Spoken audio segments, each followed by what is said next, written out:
Hello guys, welcome back to my channel and enjoy this fanfic part 1. Now let's start the fanfic. In a gloomy, dark bar in Tanzaku town, Tsunade, the last of the Senju, was celebrating. She had won so much money today at the gambling halls, that not only could she actually pay off her gambling debts, much to Shizune's pleasure, but she still had enough left over to drink herself silly, much to Shizune's current displeasure. Tsunade Heim, we really should go, I have a bad feeling about this. Shizune pleaded while trying to pull the mildly inebriated woman away from her sake. Come on, Shizune-chan, let me have a little fun. I haven't won this much in ages.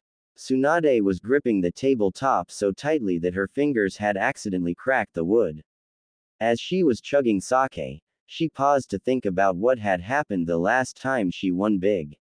Well, not since before Nawa. Oh, crap. Tsunade suddenly cried, why didn't you say something earlier? We have to leave before something terrible happens. As Tsunade tried to stagger upright, a new voice called from the shadows behind her. I'm afraid you're too late for that, Heim, the newcomer said as he pushed Tsunade back into her chair. The stranger stepped into the light, revealing a large man easily a foot taller than Tsunade with his wooden geta, even taller if you counted his wild, spiky white hair, which he kept out of his face with a Hittite embossed with the kanji for oil. He was Jiraiya, the Gamma Sennin, and most unusually, his face showed barely contained rage. Jiraiya, what are you doing? Let me go immediately. Tsunade struggled to rise from her chair, but the enormous amount of sake she had drunk prevented her from actually standing. I'm sorry, Heim, but I need you to return to Konoha. Sensei's in a coma and my apprentice is on death's door, only you can save them now. Jiraiya was now in front of Tsunade, blocking her path to the door, with his arms crossed over his chest and a fearsome scowl on his face. Your apprentice and sensei. I don't care. Konoha doesn't deserve. Before Tsunade could finish her sentence, Jiraiya slammed his fists onto the table, causing the sake jugs to jump into the air, some breaking when they landed on the table, others rattling off the table and shattering on the floor. Konoha can burn. It came out as a snarl. Jiraiya had lost what little control he had, his face twisted into a fearsome visage of hate and anger, his eyes glowing with rage. Startled by his sudden fury and apparent hate for a place he had always protected from the shadows, Tsunade fell backwards over her chair in her haste to escape. Jiraiya, what happened to you? She whispered. Behind Jiraiya she saw the patrons of the bar running for their lives, leaving her alone to deal with the pissed of Sanin. This year Konoha hosted the Chunin exams. Tsunade, Jiraiya's cold tone and the lack of his usual Heim made her flinch. 4 days ago, during the third test, Suna and Oto invaded Konoha. They were led by Orochimaru Tem, and during the fight Sensei was trapped in a barrier with the Tem while my apprentice was lured away to fight the Sabaku no Gara Jinchuriki of the Aikibi no Shukaku and Suna. My apprentice won but was injured during the fight. As Jiraiya paused for breath, Tsunade stood and sat back in her chair. And Sensei, how did he end up in a coma? Tsunade asked, curious, while stalling for time to try to figure a way to escape from her current predicament. I was getting to that. See, my apprentice saw the barrier go up before his fight with the Aikibi, and when it was over he rushed back to the arena without stopping to rest or even bandage his wounds. At these words Tsunade stopped to wonder just who this mysterious apprentice was, who was so reckless and foolish to go from one life or death struggle to another while possibly bleeding to death, without even trying to stop the bleeding. Fortunately he made it to the barrier in time to see the beginnings of the suicide jutsu Sensei was using. He managed to do something to disrupt barrier and get inside. He saved Sensei's life, but Sensei fell into a coma, probably because of the jutsu. What about your apprentice? Were his injuries from the Aikibi really so bad that you need me? Tsunade doubted that it was as simple as that. No, actually, during his medical scan the medics found several deep tissue seals that are interfering with his recovery.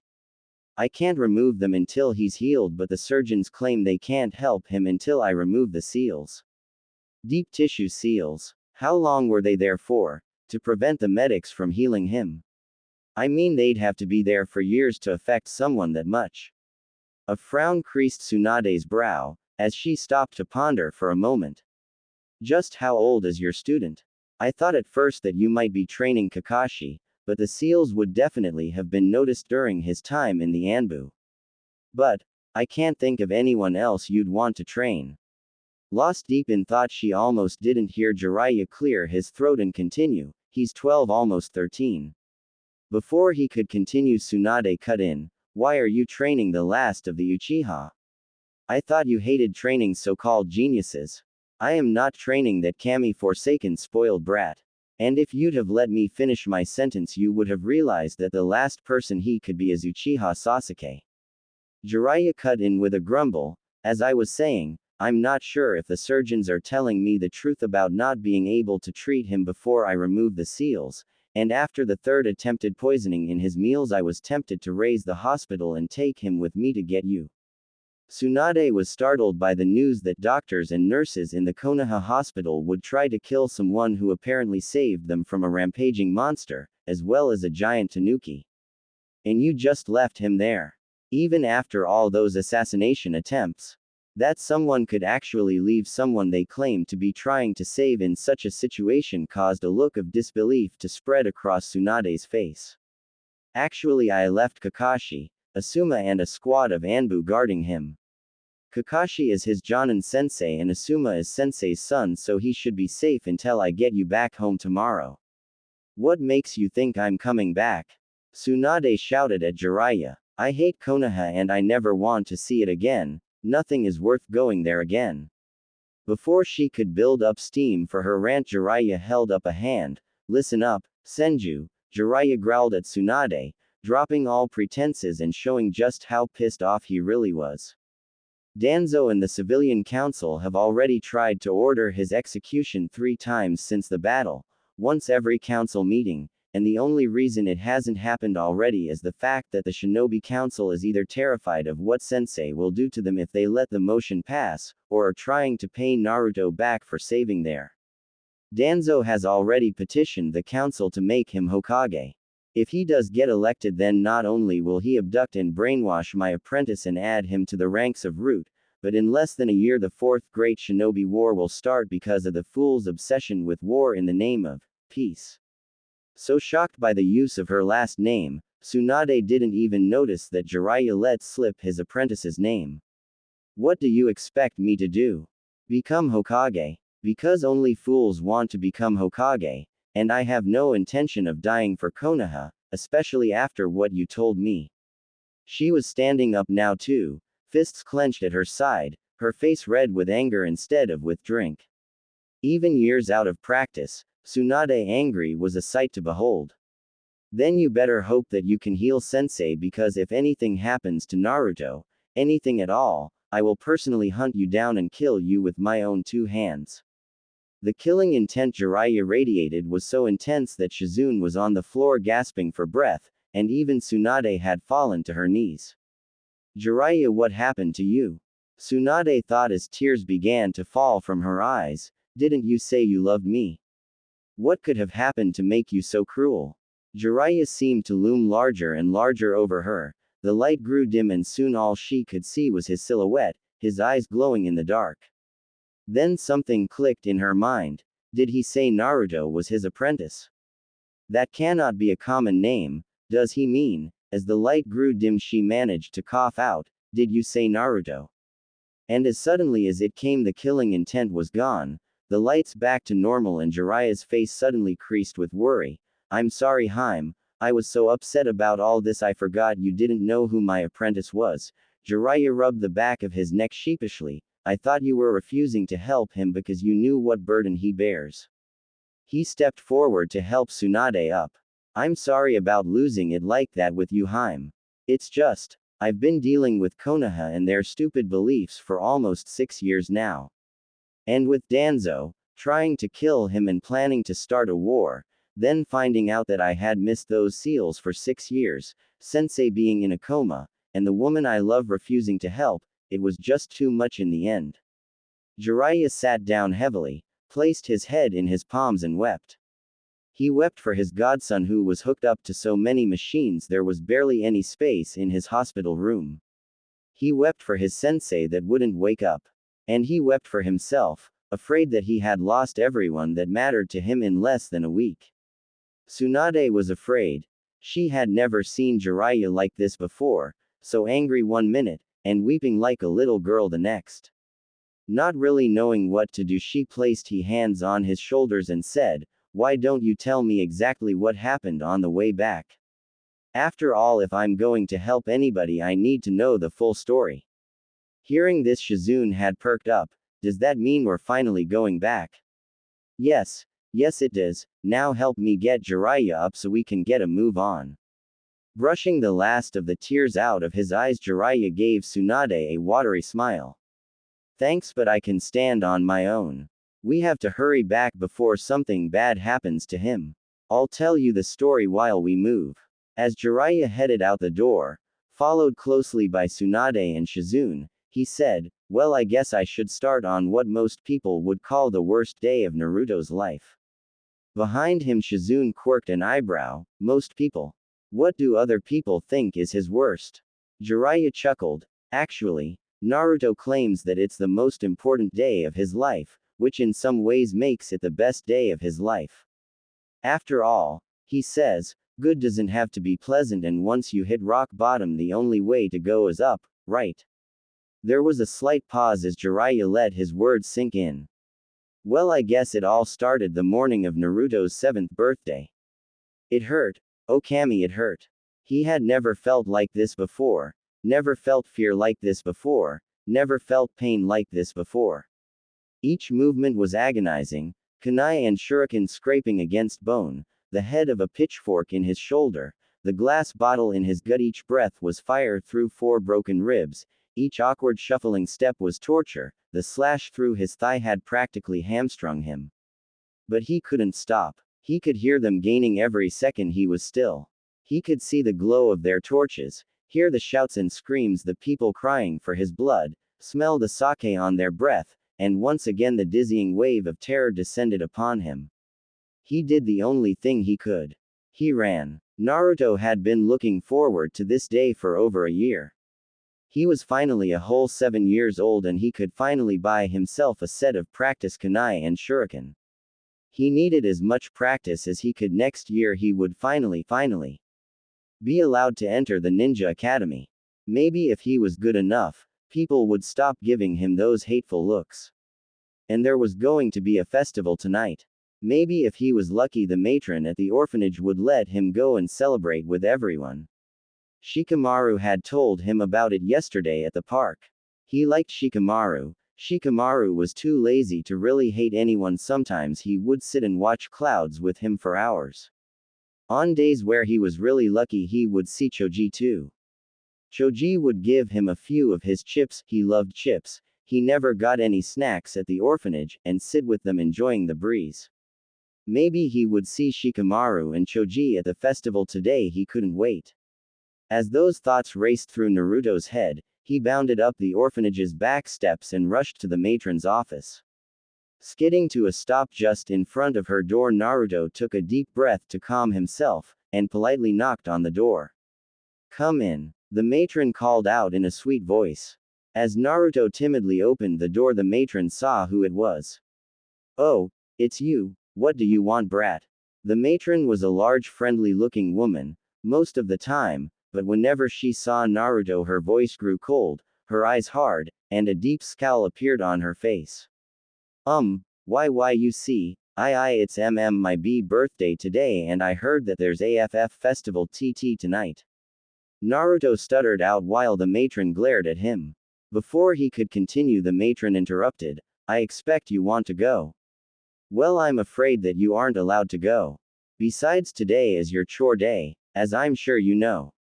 Naruto looked upset. "But everyone else gets their birthdays off, why can't I? If I really can't go to the festival, at least let me have the day off." Naruto pleaded, trying to look pitiful. "No, now go before I make you scrub the bathrooms with your toothbrush again." At this threat, Naruto went purple with rage. "Why? It's not fair. I've been looking forward to this for a year. I saved every penny of allowance the Hokage gave me so I could get myself a birthday present. It's not fair. As Naruto ranted, the matron's face became colder and colder. Fine, she shouted, grabbing Naruto by the arm and dragging him through the orphanage to the front door. You want fair? I'll give you fair. I'll give you better than fair. I'll give you more than you deserve. Happy birthday, demon. She was screaming by the time she got to the front door. She pulled him to the edge of the step and kicked him as hard as she could in the gut, causing the young blonde to roll down the stone steps. You're not welcome here anymore, you demon. She turned around and slammed the door shut, making all the windows on the first floor rattle. At least let me get my stuff, whimpered Naruto from the bottom of the steps. It was too late. They had caught him on a rooftop. The two ninja following him had hit him with half a dozen kunai and shuriken. One kicked him in the stomach again. If he had eaten anything today, he'd have thrown it up by now. Hey, how much you wanna bet I can cut his leg off with one swing? One of the ninja asked. The other had an evil grin, splitting his face in half. 200 Ryo says you can't, as the first one drew his ninjutsu. He turned to the edge of the roof, trying to run away. He felt a searing pain across the back of his leg. He did the only thing he could. He jumped. Naruto was not having a good time. He was sore, hungry, and poor. He tried to see the old man to tell him what happened, but the receptionist said he was busy and wouldn't be able to see him for at least 3 days, and when Naruto tried to tell her it was urgent, she threatened to sick the Anbu on him. Wandering the streets wondering what he did to deserve this, especially on his birthday of all things, he hoped that he could see Shikamaru and Choji. Maybe they could help him. He wished that he knew where they lived. Maybe they'd help him. They were from clans, right? Big ones. They were even clan heirs. Surely they could help him, right? But no, he was tired and hungry. Maybe he would take a short nap here behind the ramen stand. It smelled so nice. Maybe if he was lucky there would be leftovers he could eat. Ramen was his favorite food. He never got it at the orphanage, but occasionally Gigi would take him out for lunch and he would always pick ramen. As he lay there, the world spun with each breath. He didn't know what was wrong with him, but the shouts from the rooftop 5 floors away brought his attention back to the present. He tried to stand, but his injured leg gave out immediately. As they climbed down and began looking for him, fear rose in his throat. He had to get away. He did the only thing he could. He crawled. Naruto awoke with a start. Someone was kicking him. What was that for? He cried. Today was just not his day. He lost his home, his money, he was beaten twice so far, and he was starving. Oi, demon, what do you think you're doing here? A large, grimy, and smelly man growled at him. Well, I was trying to rest, but you started kicking me in the stomach. Hey, do you know when the festival starts? Naruto's mind was prone to strange jumps of topic at the best of times, but he was tired, hungry, cold and sore, and didn't really care what other people thought of him right now. I hope to see my friends there, cuz I really need their help with something. Before Naruto could continue, the drunk kicked Naruto in the stomach. Demons don't have friends, brat. While Naruto was on the ground whimpering, the drunk took the last swig of sake from his bottle.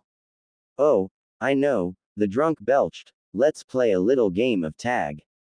The drunk brought the now empty bottle down on Naruto's head. Kicking him into the street, the drunk bellowed. Looky, boys, I found us our very own fox. For our very own fox hunt.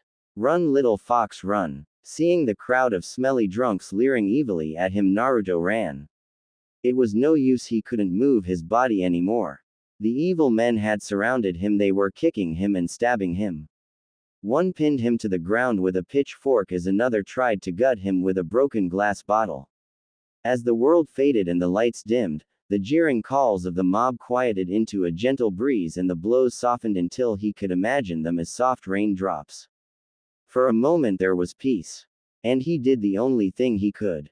He wept. And in the dark, something woke from its long slumber. Its bright red eye opened for the first time in 7 years. It did the only thing it could.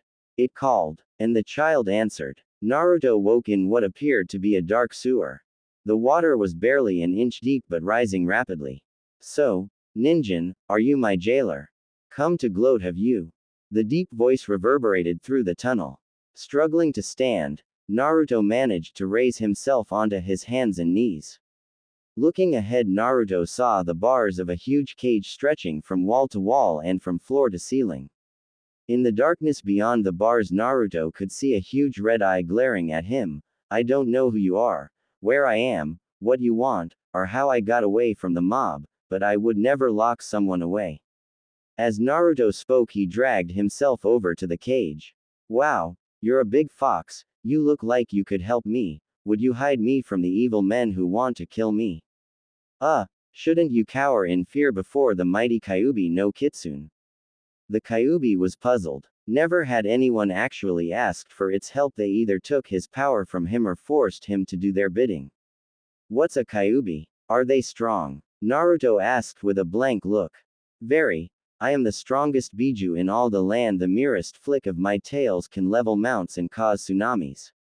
The Kyuubi bragged. Oh, good, then please hide me, Kyuubi-san. Naruto then did what many would call the stupidest thing possible. He dragged himself into the Kyuubi's cage. Stunned by this idiocy, the Kyuubi forgot to crush him like an ant and watched stunned as Naruto dragged himself over to its paw.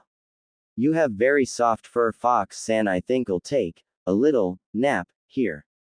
Naruto latched onto the fox's leg, cuddling with it like it was a big pillow.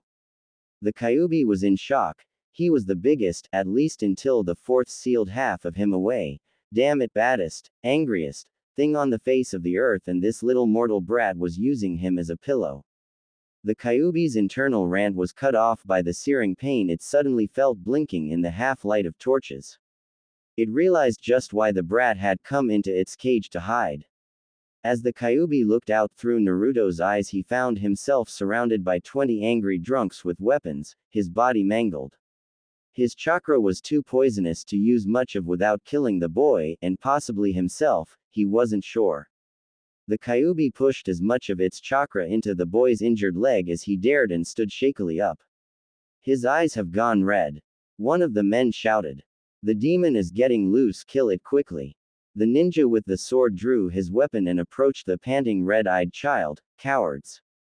It's almost dead. I'll cut its head off with one swing and be done with it. The Kyuubi moved Naruto's body with surprising speed, dodging the clumsy swing of the drunken Chunin. He grabbed the ninja's wrist and with a sharp twist broke it. Before anyone else could react, the Kyuubi grabbed the ninjutsu from the man's loosened grip and ran him through with it. Leaving the sword in the man's stomach, the Kyuubi jumped over the group and ran for it, ignoring as much of the pain and fear as it could. It hurt. Oh Kami, it hurt. He had never felt like this before, never felt fear like this before, never felt pain like this before. Each movement was agonizing, kunai and shuriken scraping against bone, the head of a pitchfork in his shoulder, the glass bottle in his gut. Each breath was fire through 4 broken ribs, each awkward shuffling step was torture, the slash through his thigh had hamstrung him. But he couldn't stop. He could hear them gaining every second he was still. He could see the glow of their torches, hear the shouts and screams, the people crying for his blood, smell the sake on their breath, and once again the dizzying wave of terror descended upon him. He did the only thing he could. He ran. On the road from Tanzaku town to Konoha, present day. You're kidding me. Tsunade yelled. The kid did what? Tsunade couldn't believe her ears. Sure, people did some stupid things trying to survive, but slipping into what was obviously a prison to cuddle with the giant furry demon fox was a whole other level of stupid. How did he survive that? And how did you get the fox to let go of his body? Asked Shizune. Well, Jiraiya continued, the fox managed to keep them busy for another 5 minutes or so, before me and the third managed to find him. Man, I've never seen Sensei so angry in all my life. Okay, there's the first real chapter. I know I promised you a strong Naruto, but he's still only 7. Give him some time, he hasn't even gotten his powers yet. Next time on Sage of the Seventh Path.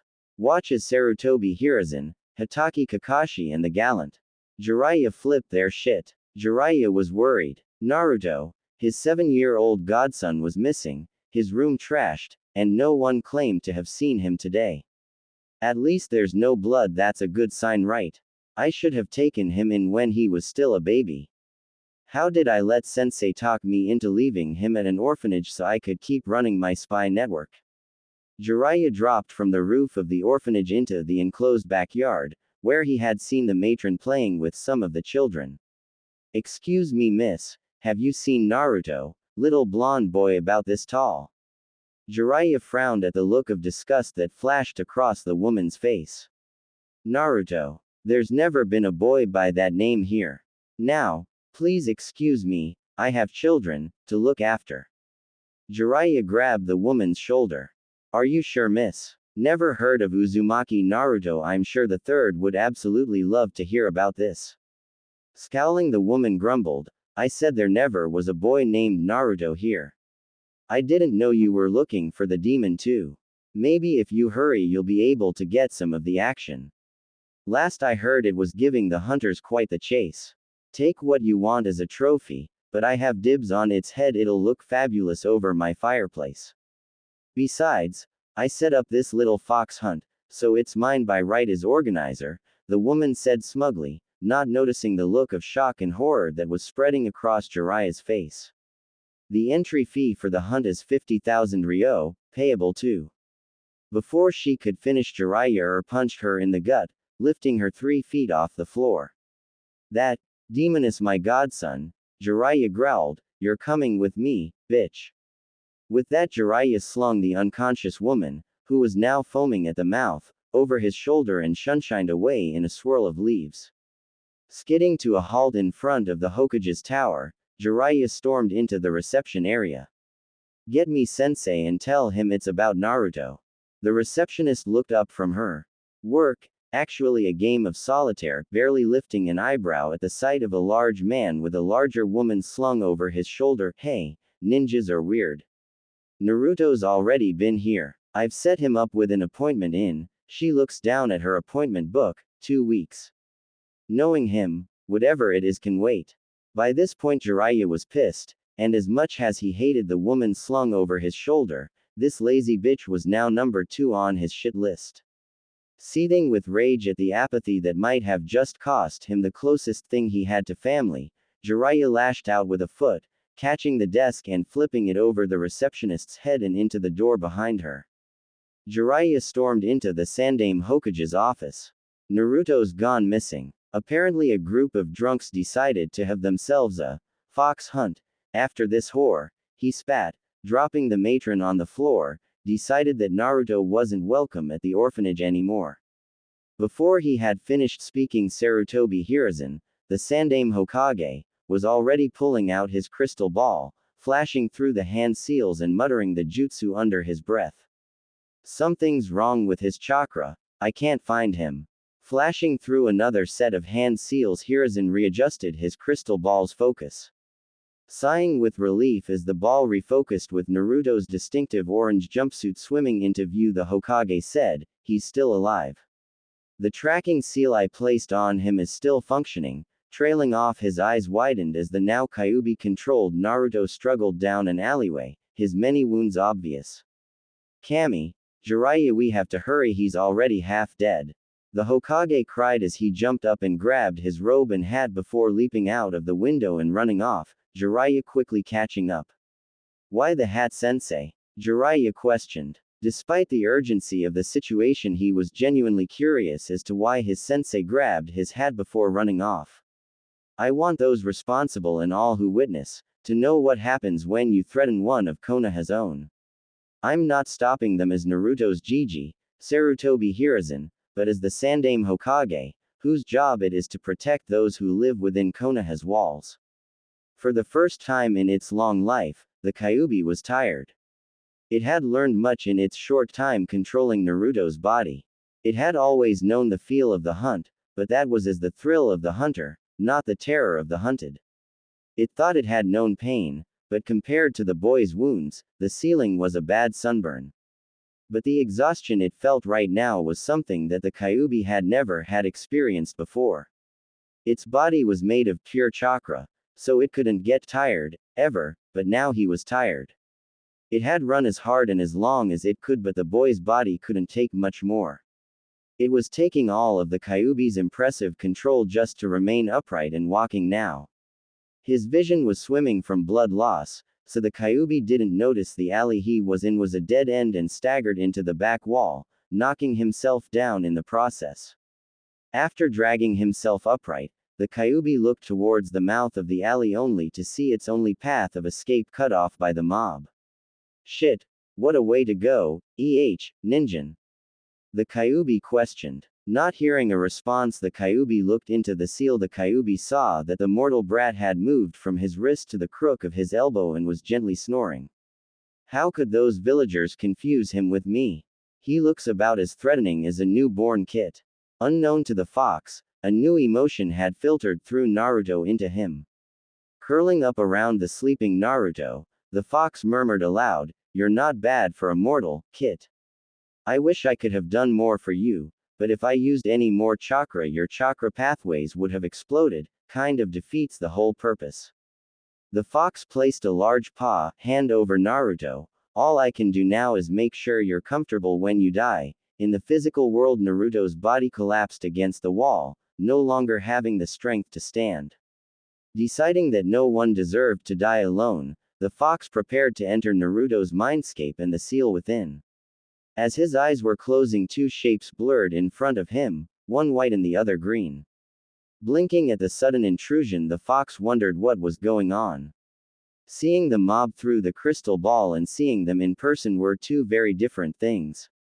Through the ball you couldn't smell the blood and fear from Naruto, or the sake and smoke from the mob. The way they had landed caused Jiraiya to be in front, with the Hokage standing in his shadow, barely visible to the mob. "Oi, who do ye think ye are?" The leader of the mob slurred. "This the demon fox is. Jay, out o' our way, we needs to kill it. We'll be arrows, get medals and everything." Despite the gravity of the situation, the man had asked who he was, and it was polite to tell people the name of the person who killed them. Besides, his introduction annoyed people, and annoying people was always a good way to start the fight. Slamming his palms on the ground, he summoned Gamma underneath him. As soon as he summoned Gamma, the Kyuubi went back into the seal momentarily and woke Naruto up. "Hey, kid, wake up. You don't want to miss this." Rubbing his eyes groggily, Naruto asked, "What's going on?" Smirking, the Kyuubi pulled Naruto up so he could see through his eyes again, while trying to do his best to protect Naruto from the excruciating pain his body was in. After all, this looked promising, and who would want to miss something like this because you had a dozen kunai lodged in your back? Jiraiya and Gamma fell into their favorite poses.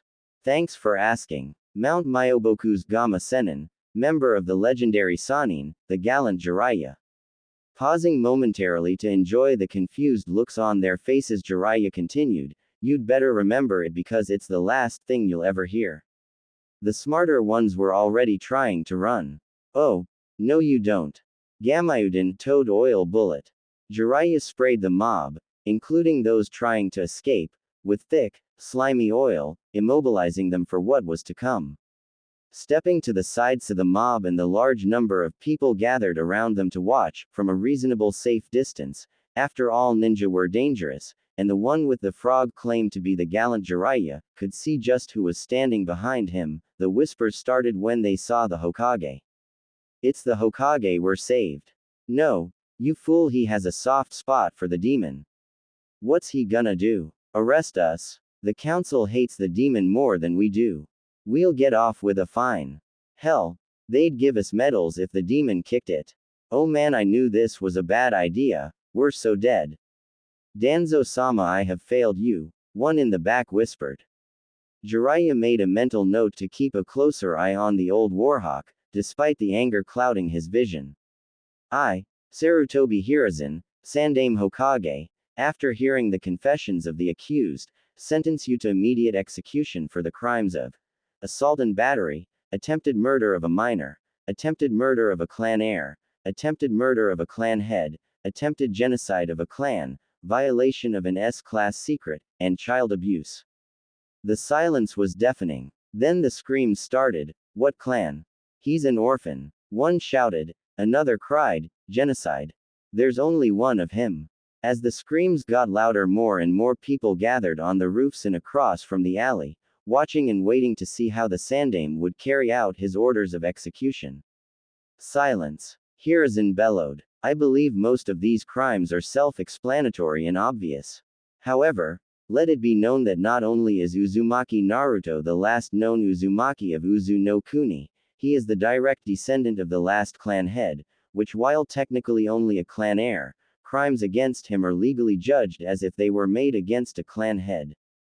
And yes, he said, turning to the man who had claimed that, there's only one of him, there is only one of him, that's what, the last of the Uzumaki, means. If you kill him there will be no more of them, ever, which is genocide. Hiruzen snarled. And, now it's time for your sentence to be announced. Death by burning. Bringing up his hands he began the seals slowly and carefully, announcing each one as he made it. Ram, horse, snake, dragon, rat, ox, tiger. Kaden. Karyuenden fire release. Fire dragon flame bullet. Most of the ninja watching had backed up a good distance by the third seal. All but the most moronic civilians had backed up by the last. The screams and smell of burning were horrible. Even some of the ninja watching turned green, and many civilians had emptied the contents of their stomachs. But long before the screams had died down, Jiraiya and Hiruzen had gathered up the barely conscious Naruto, Kyuubi and Sunshine to the Konoha General Hospital. We need a surgeon in a private room now. This is an S-ranked mission, pay to be received on successful rehabilitation of the patient. After what he witnessed tonight, the Hokage had no faith in the people of the village when it came to Naruto. So he appealed to the one thing he knew would work, their greed. Sitting in the operating room, watching as the surgeons bustled around Naruto while nearly panicking at the state he was in, whether it was from concern the well-being of the patient or their wallets, Jiraiya wasn't sure. It was a long night for both Jiraiya and the Hokage. Inside Naruto's mind, so you're the reason why everybody hates me. What did you do to piss them off so badly? Naruto and the fox were sitting in the seal talking about things while they waited for Naruto's body to be healed enough for Naruto to ask the Hokage questions about his past and his family. Even if he was the last one, he wanted to learn all about them. The Kyuubi had offered to tell him, but Naruto wanted the old man to explain why he hadn't told him about his clan. So, instead they were talking about why the village hated him so much and how the fox had gotten sealed inside him. Well, when you were born, the seal that kept me and your mother weakened enough for me to try to escape. Naruto interrupted loudly with, wait, you knew my mother? Wait. You were sealed inside her too. You didn't know. I never really talked to her much. She had me sealed up tighter than a miser's purse, so I don't know much about her or your father. But the Hokage definitely knows. Add that to the list of questions you want to ask him. Anyway, kid, don't you want to hear the test of the story? Naruto made a zipping motion over his lips and sat at attention, eyes shining with curiosity. Chuckling, the Kyuubi continued, no interruptions or I won't finish the story. Where was I? So yeah, I felt the seal weakening and tried to make my escape, 'cause her seal made yours look like a day at the beach. I'm not sure how it happened, but while I was struggling, some dude in a cloak and a funny mask actually pulled me from the seal. Before I could even blink, he activates his Sharingan and used a genjutsu, because the next thing I knew half the village was destroyed and the fourth had summoned me to the woods where he stole my yang chakra, sealed it in the Shinigami. I'll admit, before he dumped my yin chakra and my mind into you, I tried to kill you because I hadn't been free since your village was founded, and it's always so hard to think when I'm not inside a physical body. But he and your mother blocked my claw with their bodies before finishing the sealing. That's the last thing I really remember before waking up during your fight. Scratching his head, the Kyuubi paused for a moment. Sorry about trying to kill you like that. My chakra is pretty potent and angry. It's always so hard to think straight without a flesh and blood body shielding my mind. So, Any questions? Just one. What's your name? I mean, it's rude to keep calling you Fox, and Kyuubi is just a title, so do you have a name? If you don't, I can try to give you one. Naruto said cheerfully. After stopping to think for a moment, the Kyuubi decided to speak. You're the first person to ask for my name since it was given to me. My name is Kurama. Pleased to meet you. Uzumaki Naruto. Likewise. Naruto said, offering his tiny hand to Kurama. Chuckling, Kurama held out his pinky for the boy to shake. Now get some rest, we have a busy day tomorrow. The next morning, Jiraiya woke with a start. Something was wrong with Naruto, he could tell. Shaking his sensei, awake, he turned to see Naruto staring at him with bright red eyes. We need to talk before the kid wakes up. Before the kid, Jiraiya's eyes widened in panic. He rushed to Naruto's bed and yanked his shirt up. Sighing in relief at what he found, Jiraiya turned to the Hokage. The seal's fine, but how is the fox talking? I'm right here, Ninjin, I can hear you. Kurama growled. Sensei, have you ever heard of a Jinchuriki's seal acting like this? Ignoring the Biju, Jiraiya turned to the Hokage, because I've never even heard a rumor that such a thing was possible. Kurama used a brief flash of killing intent to catch the attention of the two old men. Ignoring me is. Before he could finish, the widow shattered and a tall silver-haired man barreled into the room. The man was dressed in the standard Anbu uniform, black shinobi pants under knee-high shinobi sandals, a sleeveless turtleneck under a gray flak jacket, long black gloves that came up to mid-bicep under gray forearm protectors, and a white porcelain mask, his mask patterned after a wolf. His long-handled Anbu sword was held in a reverse grip and his left eye was glowing red in the shadows behind his mask. I sensed the Kyuubi's killing intent from the building across the street. I came as fast as I could. Is Naruto alright? The masked ninja sounded bored out of his mind, but the man's tense shoulders gave away his nerves. Stand down, Inu. We were trying to figure out what had happened to Naruto when you burst through the window like that. Seemingly forgotten, Kurama's eyebrows twitched. You could just ask me, you know.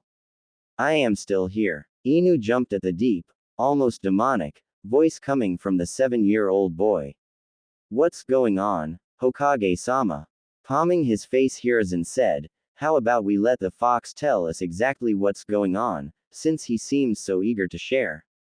Finally, if the kid didn't like you so much, and we were actually able to move, I'd have turned you two into grease stains on the walls, and floor, and ceiling, for ignoring me like that.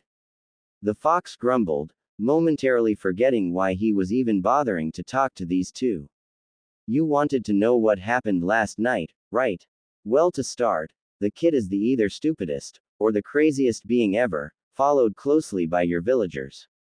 The Kyuubi began to explain how Naruto was thrown out of the orphanage, attacked, and nearly killed over the course of 10 hours. At this point, Inu interrupted, I told you Naruto should have always had an Anbu bodyguard. With his face in his hands, the Hokage said, I'm sorry, Inu, I promise you after this I'll always have an Anbu escorting him wherever he goes. In fact, I'm willing to offer you the mission, long term, and make it S rank. Now Inu wasn't a greedy person, unless a certain series of orange-covered books were involved. He would have taken the mission even if it was only B or C rank, but seeing as the author of his favorite series in the room, he decided to charge a little extra. I'll do it, but I want an autographed copy of every book in the Ica Ica Paradise series, and an advance copy of each new book, also autographed. Both the Hokage and Jiraiya sweat dropped at this. You realize, Jiraiya said slowly, in the tone of voice one uses for small children and the mentally challenged, that with the amount of money you'd get from a long-term S rank, you could buy 1,000 sets of my books, right? Ahem, the Kyuubi interrupted, don't you want to actually know what happened? At this rate, the kid's going to wake up long before I finish what I have to say. Launching back into the story, Kurama continued with how, half dead, Naruto had entered his mindscape, and actually crawled into the seal, and how Kurama kept him alive until the Hokage and Jiraiya showed up. Now that that's over, let's get to the reason I'm actually talking to you. The kid has a mile-long list of questions about his family. Answer them, or I will. I'm giving you this chance to make it up to him, don't waste it. Kurama paused for a second, his eyes glassing over. Seems the kid is waking up. Remember what I said. Morning Gigi. Who are the other two old guys with you? Naruto yawned and stretched, his eyes still red, showing that the Kyuubi was indeed listening in. Oi brat, I'm only 21. Who are you calling old? Inu grumbled. Blinking at this new piece of information, Naruto replied, really? Only 21. But your hair's already gray and everything. Eyebrows twitching behind his mask, Inu said, I'm going to pretend you didn't call my very clearly silver hair gray and call me old because of it. It would make a terrible impression to kill my new charge, especially in front of my bosses, less than a minute after I met him. Whatever. Gigi, I have a ton of questions for you. Last night you said I had a clan and that I was a direct descendant of the last clan head. Does that mean you know who my parents were? Why didn't you tell me about my parents? What about Kurama? Did you know about him too? What was my clan good at? Where were they from? Why does no one know about them? Was the matron telling the truth when she said that my parents abandoned me because I was a demon? Do I have any family left? Kurama said you knew who my father was, why didn't you ever tell me? Naruto was babbling with excitement by the end of his mental list. Easy Naruto, one thing at a time. Technically, you're the sole surviving member of two clans. I only told them about you being a member of the Uzumaki clan last night because that's not a secret. And yes, I know who your parents are. I'm sorry I haven't told you yet, but it's an S-ranked secret. I had planned on telling you when you became a Chunin or turned 18, whichever came first, but I will tell you today. Your father founded a clan 2 years before you were born. Unfortunately, he died the night you were born, as did your mother, so your clan never really got past one member. Your father was known for his ability to create new techniques, and his love of experimenting with existing jutsu, so I guess you could say that it's your father's clan specialty. Now the Uzumaki were known for 3 things. Their incredible longevity, members living to see their 200th birthday was commonplace. Another thing they were well known for was their skill in Fuinjutsu. The art of sealing an Uzumaki sealmaster with time to prepare was one of the most feared things in the elemental nations. There seemed to be nothing they couldn't do. In fact, their fearsome reputation was one of the main reasons Uzu no Kuni was wiped off of the map during the Third Great Shinobi War. The final thing they were known for was their high levels of Yang chakra, which they used to create physical chains of chakra to attack and bind things. Your father's clan was from Konohagakure, and your mother's was from Uzushiogakure, the village hidden in the whirling tides, the hidden village of Uzu no Kuni, the land of whirlpools. Now I have no idea who or what Kurama is, but your parents never abandoned you. They both died the night the Kyuubi was sealed inside you. Did that answer all of your questions? No, you never told me if I have any family left, or why no one remembers such a famous sounding place like Uzu no Kuni. Oh, and Kurama's mad at me. Apparently you don't deserve to know his name, and he's sulk. I am not sulking brat. Temporarily stunned by the Kyuubi's interruption, Inu was the first to react. The Kyuubi has a name. Why doesn't anyone know it? He asked, perplexed. Bleg, that was weird, it felt like my tongue tied itself in a knot.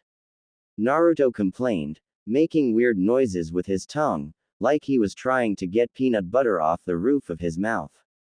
Technically all of Konoha remembers Uzu no Kuni. Our Chunin and Jonin wear the Uzumaki clan symbol on the back of their flak jackets. None of the ninjas talk about it because we are ashamed that we failed our longtime allies in their hour of need. By the time our ninja forces got to Uzushiogakure, it was already destroyed.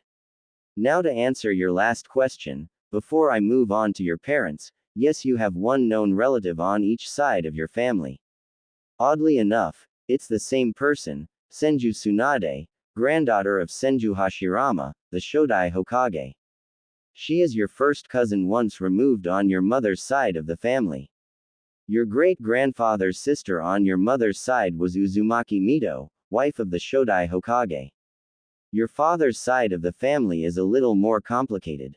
Technically, he was an orphan, but we did some research into his family before he started a clan.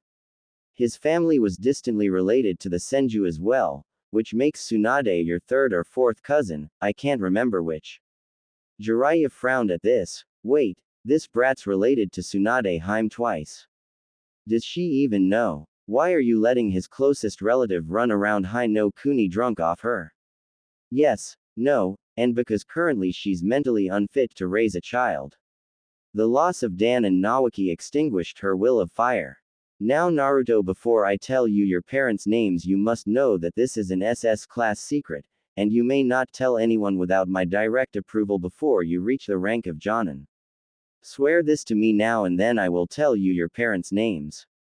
Naruto was upset. Why should I have to promise not to tell anyone my parents' names? Did they do something bad? The Hokage shook his head. No, Naruto, your parents were heroes, but they made many enemies. If word got out, to say Iwa or Kumo, you would have S-ranked ninjas trying to kill you on a regular basis. It was for your own safety that we did not tell you who your parents were. So, promise me, Naruto, that you won't tell anyone. I promise, Gigi. Naruto swore as solemnly as he could. Please, who are my parents? The third stroked his beard for a moment. That's good enough for me.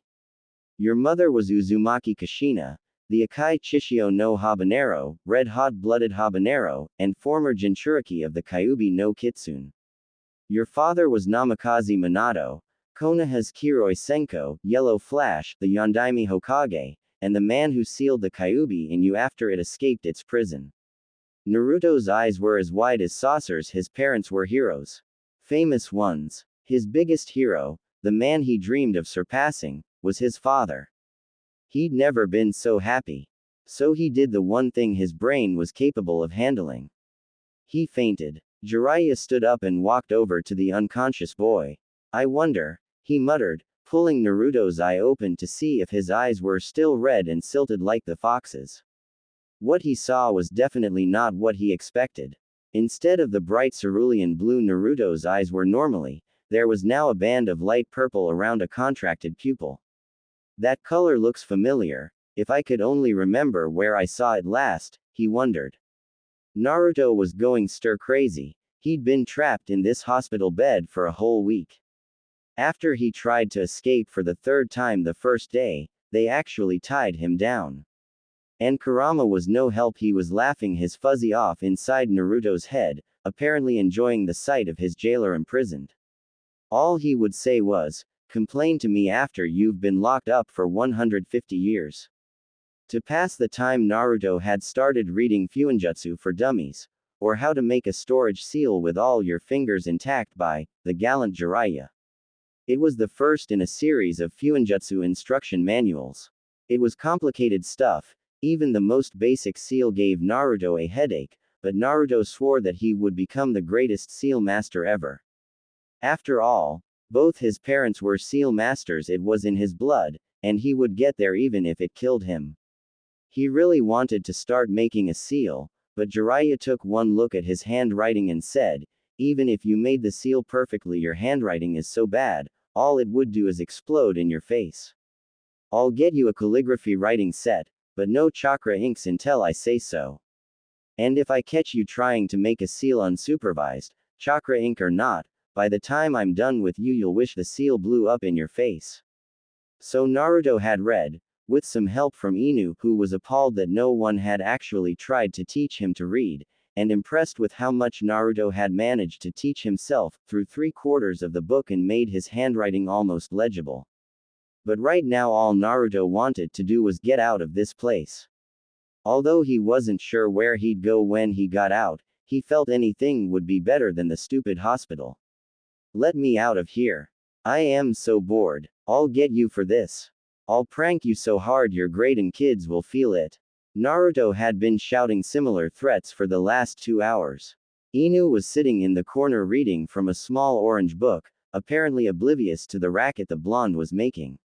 All right, The doctors say that if you can keep shouting like that for 2 hours straight, then you're fit enough to go home, Jiraiya grumbled as he walked into the room. We got what was left of your stuff from the orphanage. The Hokage bought an apartment for you, I bought you some furniture, and Inu over there, he pointed at the silent man in the corner, who looked up at the sound of his name and gave Naruto a cheery wave, bought you some books, although most of them will have to wait until you're 18. Inu snickered at this, those are the good ones. The lanky man stood up and stretched, come on Jiraiya-sensei, tell the brat the good news so we can head out. I hate hospitals. I was getting to that, brat. Jiraiya turned to Naruto with a large grin spread across his face. Now here's the best bit. After what happened to you on your birthday, the Hokage decided to place you in the care of some people he trusts, namely myself and Inu. Now, we both have jobs that can take us away from Konoha for weeks at a time, so we've set up a schedule. I'll take care of you for 2 weeks, 1 week we share, 2 weeks Inu watches you, then 1 week we share again. As he was talking to Naruto, he was unsealing the straps around Naruto's ankles, thighs, waist, chest, wrists, elbows, and head. Wow, you must be quite the escape artist for them to tie you down like this, he said as he helped Naruto take off the stiff mittens they had placed on his hands. These things weigh a ton. Jiraiya was pretty impressed. Even insane shinobi didn't have to be locked down like that. The kid was stubborn, you had to give him that. As soon as Jiraiya had unsealed the last strap, Naruto bolted straight out the window and ran for his life. Closing the book, Inu sighed, he doesn't know where the apartment is, does he? Sighing once more at the sight of Jiraiya shaking his head, Inu jumped out after Naruto. Free at last! Free at last! Naruto shouted, running and jumping through the town square. No more stuffy room. No more nasty food. Freedom. Woohoo! As he was jumping and spinning, a hand caught him by the shoulder. Looking up, Naruto could see that it was Inu, and judging by the man's body language, he was not happy with him for having run off. Next time, at least make sure you know where you're going when you make your escape. Naruto could practically hear the sound of Inu's eyes rolling behind his mask. Come with me, Inu said as he shunshined away with Naruto's shoulder firmly in his grasp. Whoa, everything's spinning. Inu Oji-san, how were you moving that fast? Naruto was staggering around in circles in the living room of the apartment the Hokage had bought him. Don't barf, we spent all day yesterday cleaning this place up for you. Inu said as he casually tripped Naruto on his way to an armchair so that he could continue reading. We need to wait for Jiraiya-sensei before we discuss your training. Inu said while Naruto rolled around on the floor cursing him. Popping up so fast even Inu had a hard time seeing him move. Naruto was vibrating with excitement. Training? What kind of training? Will you teach me really cool jutsus? Or some awesome taijutsu moves? Maybe more about seals? Tell me, tell me, tell me. Naruto was hopping up and down on the spot, eyes as wide as they could go. Quiet, brat, Jiraiya said as he knocked Naruto upside his head. We're going to start simple with the 3 academy jutsu, the kawarimi, the henge, and the bunshin, the leaf-sticking chakra control exercise. The basic academy taijutsu style, until we know what your strengths are and find you a style that matches, how to recognize and break genjutsu, and some slightly more advanced fuinjutsu training. Oh, and copious amounts of physical exercise, of course. Naruto gulped at the last bit, he didn't think Jiraiya would make the exercise any fun. We'll start every day at 6 in the morning at training ground 7 for physical exercise, 2 hours of actual exercises and 2 hours taijutsu training. After that comes 4 hours of chakra exercises, 2 hours of control and 2 hours practicing the academy jutsu. Then we'll have 2 hours of fuinjutsu training, followed by 2 hours of genjutsu training. We'll be doing this routine 5 days a week and the 6th day will be focused on testing what you've learned that week. We'll keep this regime for the next year. If you do well, and have enough chakra, I'll teach you a jutsu that will let you keep up your training during your academy years. Remember, No matter how well you do, I won't let you graduate early because the 4 years you spend in the academy is very important to your social development. Today, after we unpack your stuff and set up your room, we'll be going over your fuinjutsu to see exactly how much work you need to do. Naruto gulped 12 hours of training a day. He could already picture how much pain he'd be at the end of each day. After spending the next 2 hours arranging and rearranging his room until it was perfect, Naruto got out his calligraphy set and did the handwriting exercises to show to Jiraiya. Well, it's a start. I can actually read what you wrote now. Tomorrow we can really start your fuinjutsu training. Now Brad, do you know how to access your chakra yet? Seeing Naruto shake his head, Jiraiya continued. Well, start with a half ram seal, like this. Jiraiya demonstrated the correct hand seal. No, not like that, like this. Jiraiya corrected Naruto's hand seal. Your fingers are too stiff, relax. Much better. Now look inside yourself. You should feel something, some kind of energy. It feels different to each person. His hand still held in the half ram position, Naruto closed his eyes, expecting to find the energy right away. He was disappointed when he felt nothing, and as he searched, he grew more and more panicked. Just as he was about to give up, he saw flashes of light in the distance. As he grew closer to the lights, he saw a huge, almost flat, wall of clouds stretching into the darkness around him. He had technically found the energy at the very beginning. After all, he had done exactly what Jiraiya had told him to do. He had fallen into the center of his po. Was it his fault that he had landed in the eye of the storm? Naruto. Naruto. That's enough, you're burning the floor. Blinking, Naruto came out of his trance. Heh heh. Sorry about that, it took me a little while to realize I had found my power. Naruto sheepishly rubbed the back of his head. Kid, just how do you miss that much power? Jiraiya looked at Naruto with disbelief. Well, the center of my power was empty. It was pitch black with a smattering of stars overhead. But I saw a flash of light out of the corner of my eye and headed towards it, and eventually I saw in the distance a huge wall of clouds. There was thunder, lightning, wind and rain. It was beautiful. In his head, Jiraiya was impressed. Naruto's power took the form hurricane, which spoke of a strong affinity for wind, water and lightning.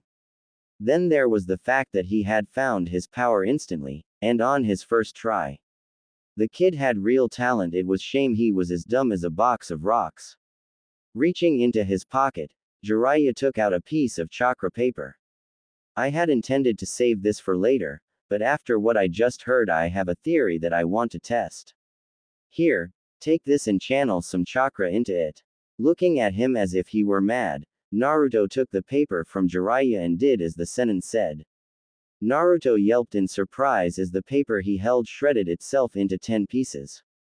Then the pieces crinkled into little balls. Naruto bent down to pick up one of the pieces. Hey, it's soaking wet. Heh heh, looks like I was right. It seems like you have a strong wind and water affinity, and a decent lightning affinity.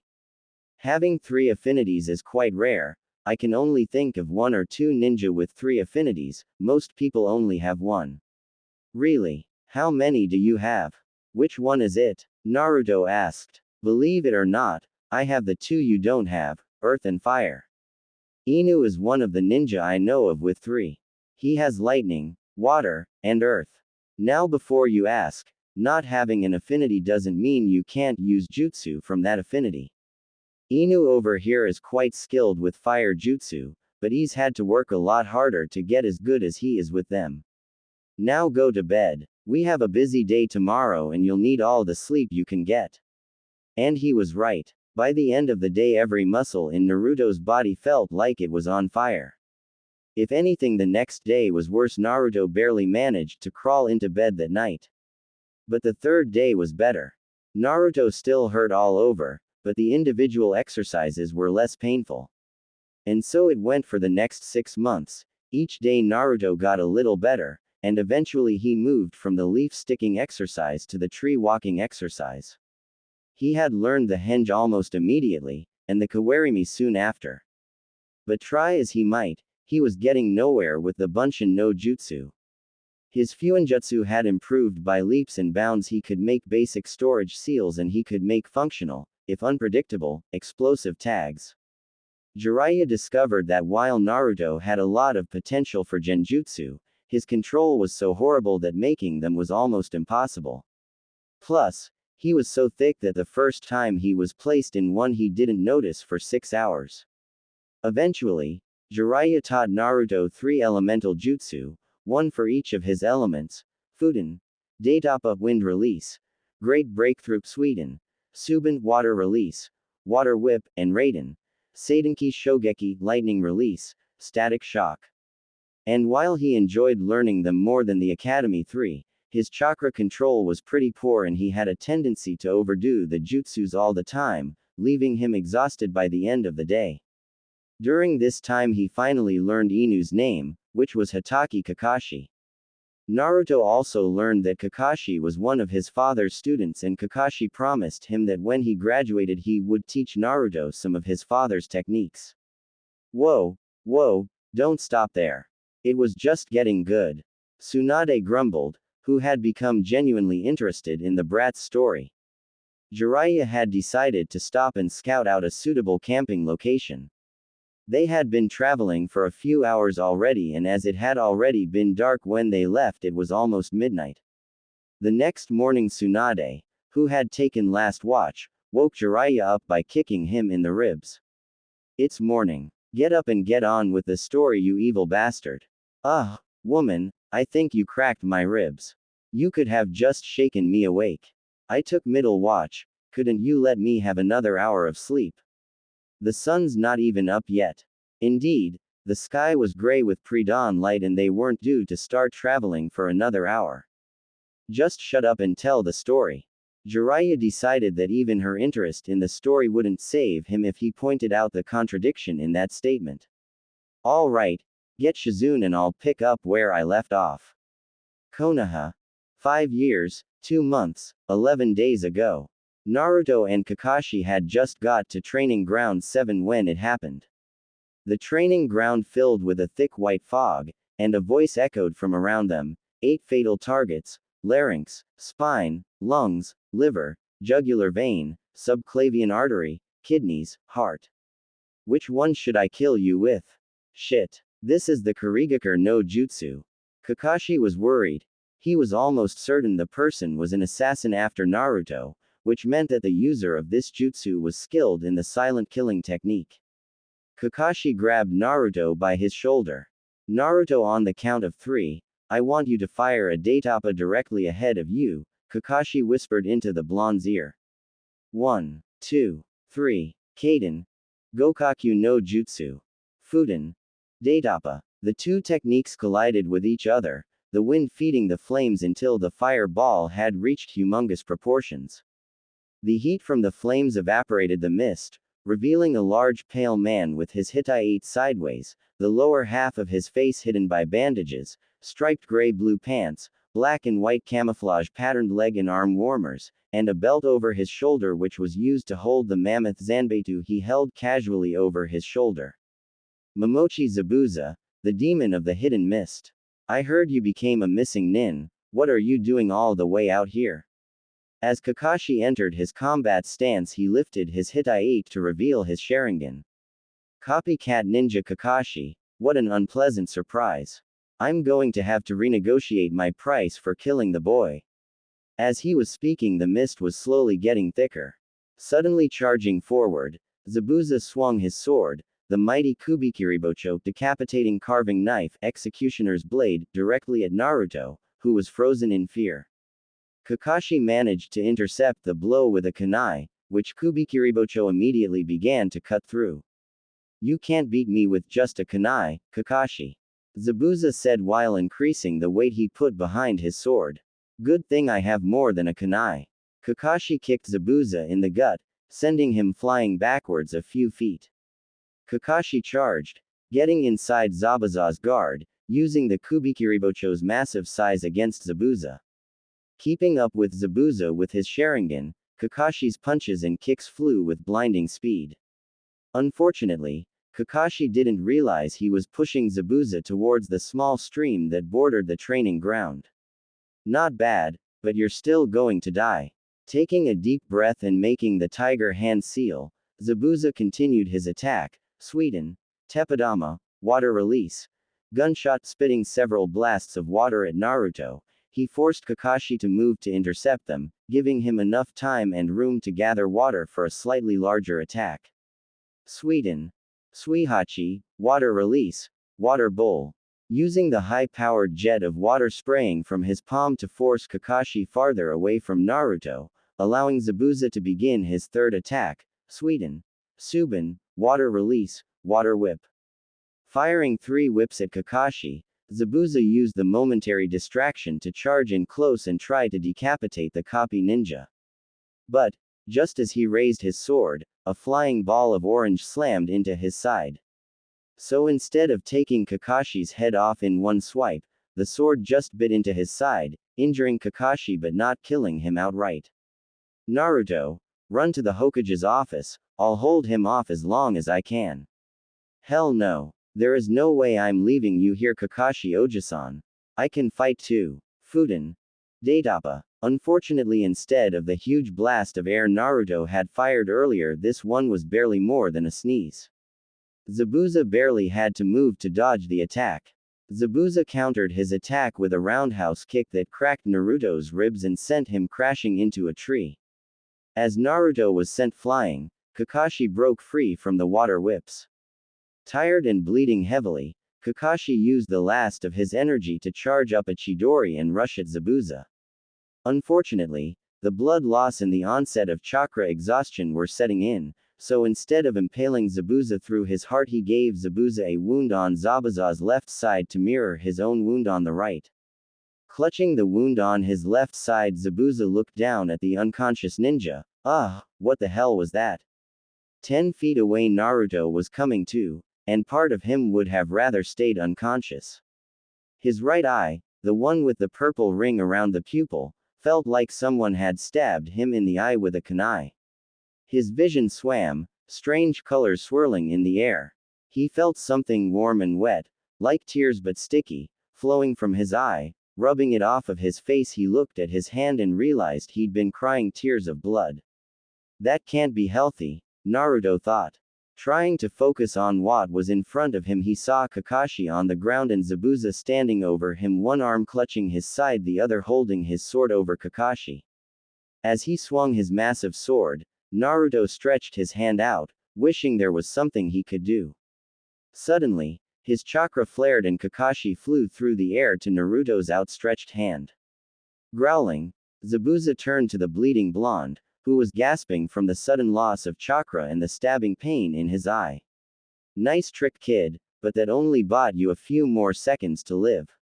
Remembering the desire he had to bring Kakashi to him and the feeling of his chakra flowing through his eye, Naruto inverted it, and prayed to Kami that it would work. Naruto clapped his hands and focused as much chakra as he could into the move. The results, to say the least, were surprising. Everything in a 60-degree arc in front of him had been uprooted and hurtled away. Blinking as his vision swam, Naruto stared at the devastation in front of him. Everything for a quarter-mile seemed to have been swept away by a mighty blast of wind. His eye throbbed once more, the pain of it knocking him out, just as the Hokage and a team of med nins arrived on the scene. Kami, what happened here? One of the medics asked, staring at the devastation with a look of awe on his face. Over here, you can stare at the landscaping later. This man's bleeding out. Naruto woke in his least favorite place in the whole world, the hospital. My head is killing me, Kakashi Oji-san. Remembering the fight, Naruto tried to jump out of bed. All he managed, however, was rolling out of bed and straight onto the floor. Naruto choked back a scream as he landed on his broken ribs. He began to drag himself towards the door, desperate to find out what happened to Kakashi. Before he got there, the door opened, and the Hokage stepped into the room. Naruto, what are you doing on the floor? He sighed, and bent down to pick Naruto up. Believe it or not, you're suffering from severe chakra exhaustion. Whatever you did to level the training ground like that ed your chakra dry. What about Kakashi Ojisan? Naruto croaked. He's alright, isn't he? I tried my best, but my second Daitapa barely did anything. Yes, Naruto, Kakashi will live. We got there in time to seal the wound and give him the blood pills he needed to survive, but it was a close thing. As of right now, Kakashi is suffering from chakra exhaustion, and will have quite the scar on his side. By the end of the week he'll be back to normal. The Hokage carried Naruto and placed him back on the hospital bed. Now, I need you to tell me exactly what happened after Kakashi passed out. Naruto explained what had happened. About the pain in his eye, the tears of blood, how he pulled Kakashi to him, and how he then blew away Zabuza. Well, the Hokage said when Naruto was done, that explains the damage to the chakra pathways around your eye. Several of the smaller ones burst, damaging the capillaries that fed your eye. Whatever that technique was, you overloaded it. I recommend that you practice controlling the technique somewhere that can afford to be damaged, like the newly cleared training ground 0. He was, of course, referring to the quarter-mile arc on the edge of training ground 7 that Naruto had cleared. Half a mile from training ground 0, the trees, rocks, and dirt had landed in a large tangled pile of debris. Suddenly, a pale fist clutching a large sword broke through the detritus that had buried him. Pulling himself out from under the debris, Zabuza staggered off, as fast as he could move, using his sword as a crutch. Okay. No one told me the brat could do that, that's way outside my contract parameters. If I ever see that pink-haired banshee again, I'm slitting her from neck to navel and dumping her body in the street. Unwrapping the bandages around his face, Zabuza used them to bind his side. Maybe I should go back to Kurigakure, find some people with a Kekkei Genkai, and set up a rebellion now, he grumbled, turning around to look at the devastation his blonde target had caused. I mean, Yagura certainly can't cause that much damage just by clapping, I hope. Grumbling under his breath about overpowered midgets, Zabuza staggered away from Konoha. If I never see that blonde midget again, it'll be too soon. Much to their mutual displeasure, Kakashi and Naruto had to spend the rest of the week in the hospital.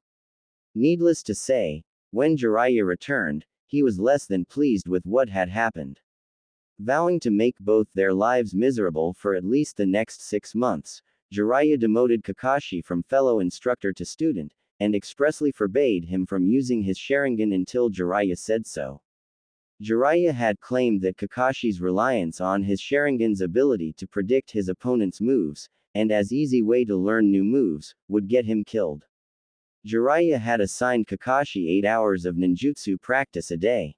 He gave Kakashi a list of ninjutsu and only allowed him to practice one move at a time until Kakashi could perform the jutsu in his sleep. Only then was he allowed to practice the next jutsu on the list. Much to Naruto's dismay, Jiraiya added another 2 hours of practice to his day, as well as dropping his genjutsu training. Naruto's genjutsu ability had plateaued. He could at least recognize and break most basic genjutsus, but his control was still so horrible that actually using any genjutsu was beyond him. His schedule was now 6 o'clock to 10 o'clock, physical exercise and taijutsu training. 10 o'clock to 2 o'clock, chakra control exercises. 2 o'clock to 2:30, lunch. 2:30 to 4:30, ninjutsu practice. 4:30 to 6:30, fuinjutsu training. 6:30 to 7 o'clock, dinner. 7 o'clock to 9 o'clock practice with his eye's unusual abilities. Jiraiya was still unsure as to what Naruto's eye actually did. At first he thought it had something to do with high-level wind control, but until Naruto was able to actually perform the move without leveling a city block's worth of terrain, Jiraiya couldn't be sure what exactly it did. The next 6 months were rather uneventful. Naruto's taijutsu increased by leaps and bounds. In the end, they hadn't found a style really suited to him, but trained him in several different styles that he felt comfortable with. During spars, he would change styles on the fly. The randomness of his mixed styles worked well with the Naruto's unpredictable behavior. His chakra control, while still poor, was advanced enough for the water walking exercise. Much to Naruto's dismay, Jiraiya had refused to teach him any new jutsu until he had demonstrated the ability to perform each jutsu he knew flawlessly with exactly the same amount of power 30 times in a row. Naruto could barely make it to 10. But where Naruto's training was paying off the most was his skill with seals. His homemade explosive tags packed almost as much power as the ones you could buy at most ninja supply stores, and his storage seals, while nowhere near as good as Jiraiya's, took up less space and held more than they did before. Konoha. 4 years, 10 months, 13 days ago. Naruto was excited. Tomorrow was his first day at the academy, and this morning Jiraiya had decided that Naruto was ready for the secret skill that would help Naruto train while he was at school. Okay Naruto, let's try one more time before bed, you almost got it the last time. Unfortunately it looked like he edited it. But I thought it was a cool jutsu. It clones. How much chakra are you putting into it? Jiraiya had figured that Naruto's overabundance of chakra would make learning this jutsu easy. As little as I can, just like with the normal Bunshin. Why?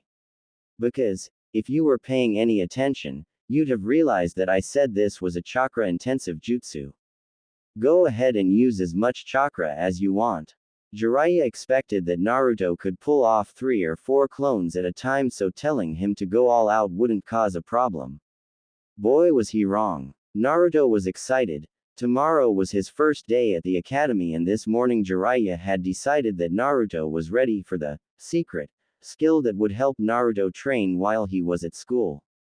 Okay Naruto, let's try one more time before bed, you almost got it the last time.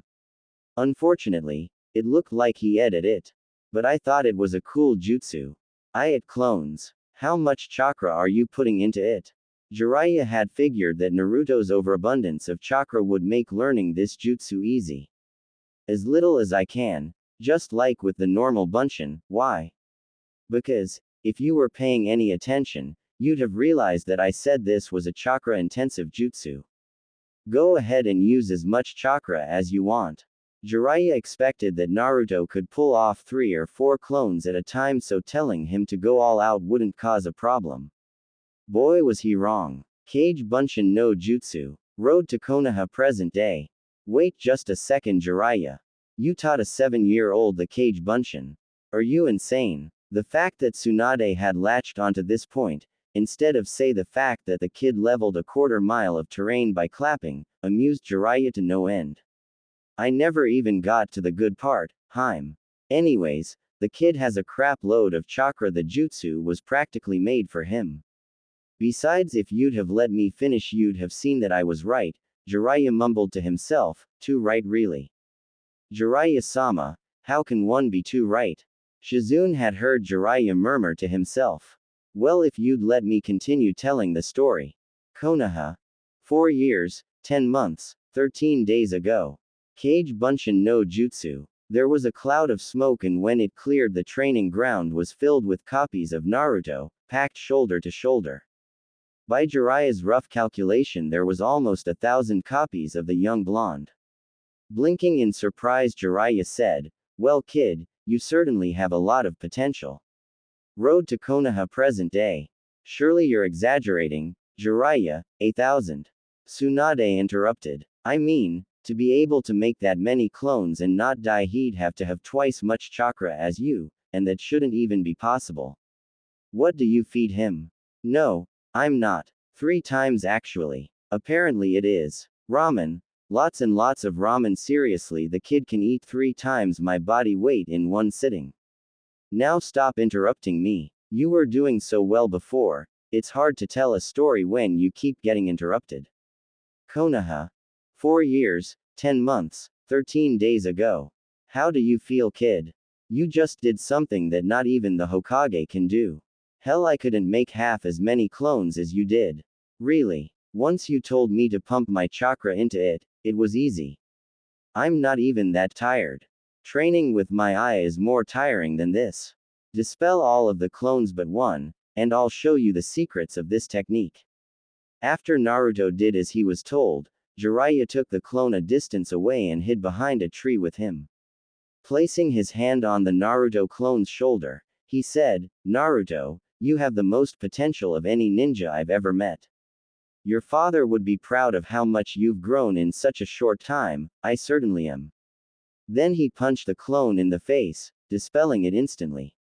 Walking back to Naruto, he asked, "So did you notice any thoof?" Naruto had tackled Jiraiya and was currently sobbing into his stomach.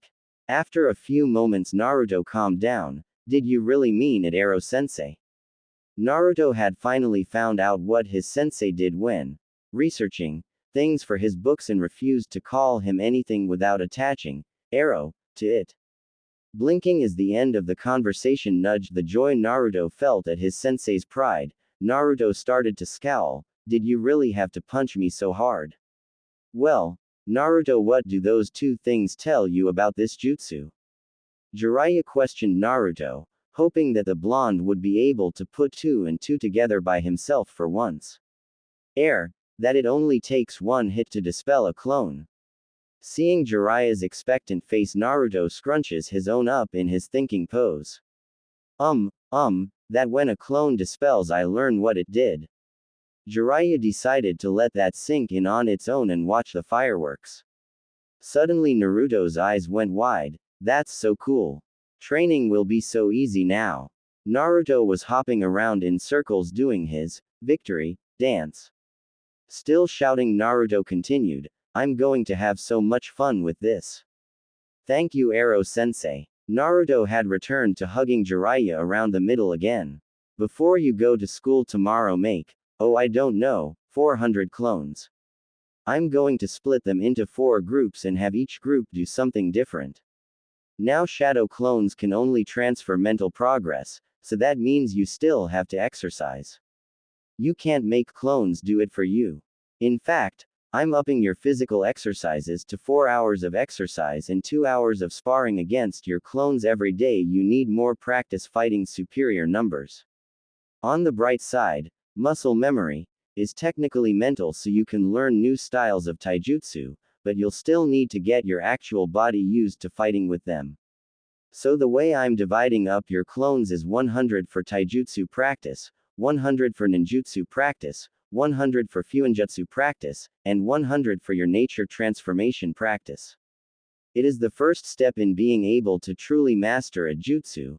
At the moment, Kakashi will help you with lightning and water, but wind users are really rare here in Konoha. I'm not sure the one that I know of, who still lives here at least, is interested in teaching you, so you might have to figure it out on your own. Sorry. Now go to bed, it's late and you have your first day at the academy tomorrow." Road to Konoha present day. You taught him nature transformation at 7. How many Jonin level techniques does he know? Tsunade decided that she shouldn't be surprised by what Naruto had learned, or how fast he learned it. "Yeah, it's actually part of a new teaching method I was experimenting with. First I teach a single elemental jutsu of the element that they have an affinity for. Then I drill it into them until they have it down perfect so that they have an understanding of what the element they're trying to master feels like. Then, I teach them pure nature transformation, then a couple of more advanced ninjutsu, with a more complicated shape transformation, and when they master those, I teach them pure shape transformation." Jiraiya continued walking, letting Tsunade reach the inevitable conclusion by herself. "You mean, you taught him Rasengan? Has he mastered it? Has he perfected it yet?" Smirking, Jiraiya replied, "Well, you'll just have to wait and see." "I hate you sometimes, Jiraiya." Konoha. 4 years, 10 months, 12 days ago. Naruto was so excited he barely slept. As soon as his alarm rang, he leapt out of bed and pulled on his trademark orange jumper. "Do you really have to wear that much orange, Kit?" Ignoring Kurama, Naruto packed his stuff and ran to Jiraiya's room. "Ero-sensei, it's time to wake up. Come on, wake up." Grumbling, Jiraiya got out of bed and began to get dressed. "Quiet down, brat. You'll wake the whole damn neighborhood." Still half asleep, Jiraiya staggered out of his room. "Meet me at training ground 0. Make your clones and wait for me. I'll be there in a few minutes. Naruto got there in 2 minutes flat. He made his clones, separated them into 4 groups, and began pacing the training ground, waiting for his sensei to show up. After 5 minutes he was planning on shouting at Jiraiya. After 10 minutes of waiting he wanted to kill him instead. Sorry I'm late, brat. I couldn't find your present. Naruto immediately forgot his plans of vengeance. Present. He seemed to teleport across the training ground, stopping directly in front of Jiraiya, eyes shining like the sea. Did you say present? Naruto held his hands out expectantly. Sometimes I forget you're not even 8 yet, brat. Placing a smallish rectangular box in Naruto's hands, he said, open it up, I'm sure you'll love it, it's very useful. Naruto opened the box. Inside was a dark blue headband holding a pair of silver-framed goggles. Very useful things. Goggles, keeps things out of your eyes, like wind, water, and dust. Plus you can wear them like a Hittite, which is good practice for when you become a real ninja. And look here, see that? Touch that seal and it activates the built-in telescopic lenses, neat, huh? Seeing tears in Naruto's eyes, Jiraiya thought Naruto didn't like the present. Sorry, if you don't like them I can return them and get. Naruto cut him off and gave him a large hug, strapping them on as soon as he was done. Thanks, Gigi, it's the best present anyone ever gave me. Giving Naruto's hair a friendly ruffle, he pushed Naruto's shoulder, get going. I'll get your clones started. You don't want to be late for your first day, do you? Smiling widely Naruto ran off, waving over his shoulder, bye Ero-sensei. I'll see you after class today. Naruto made it to the academy with plenty of time to spare. In fact, he was one of the first to make it to the academy. There was a quiet girl with black-blue hair in the back, who was watching Naruto without him realizing it, a boy in a fur-lined coat in the middle, who was currently asleep, and in the front there was a boy, whose dark hair looked like a duck had landed on his head, who was clearly brooding. Sitting in the window seat next to him Naruto said, lighten up duck hair, it's the first day in the academy. You should be happy. HN. Come on. Smile. Aren't you happy? HN. I don't know about you, but I've been looking forwards to this day since I was 4. HN. You know it's amazing how many uses for HN you have. You're a wonderful conversationalist. Go away, you orange freak. Naruto pretended to fall off of his chair. Kami. Don't scare me like that. I thought you were a mute. My name's Naruto. Uzumaki Naruto. I'm going to be Hokage one day, believe it. What's your name, duck hair? Uchiha Sasuke. Uchiha, aren't you from the clan with the spinning eye thing? I heard your eyes can see chakra and use it to predict people's moves.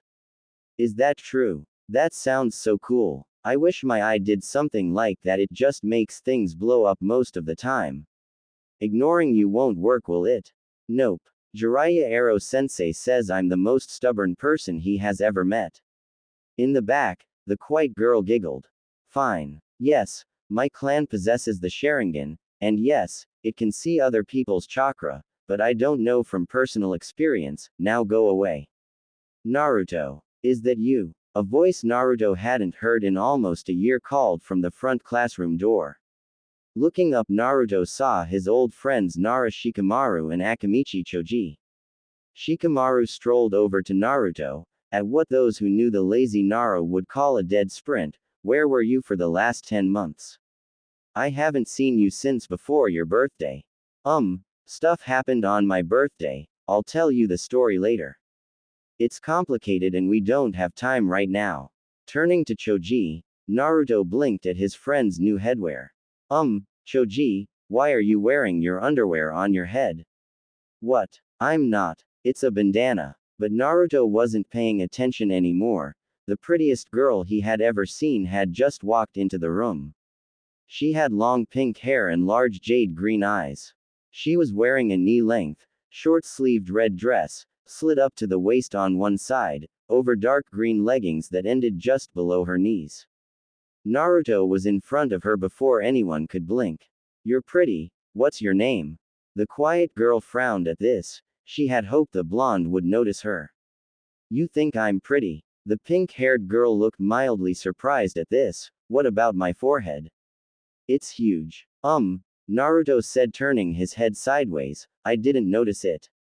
My name's Haruno Sakura. Nice to meet you.